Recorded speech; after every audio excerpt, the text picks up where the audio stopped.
ada solusinya. Itu yang kami kejar terus dengan pihak. Keputusan dirumahkannya 43 staf KONI Sumsel diambil setelah dilakukannya rapat koordinasi antara ketua harian, sekretaris KONI Sumsel, dan pengurus lainnya.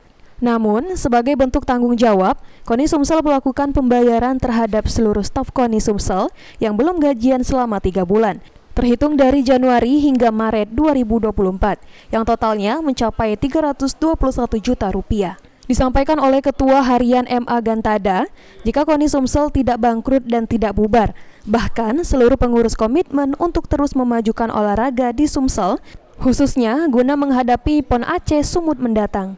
KONI tidak bangkrut, tidak bubar, tidak, tetap kami masih kami ini berkomitmen mengurus KONI ini tanpa digaji.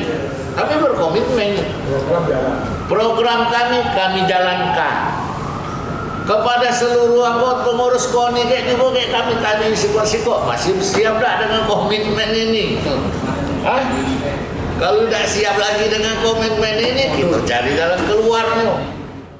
Sementara itu, terkait dengan permasalahan anggaran yang dihadapi, KONI Sumsel telah mengajukan surat ke pemerintah provinsi, tapi hingga saat ini surat yang diajukan belum ada jawaban dari Pemprov Sumsel.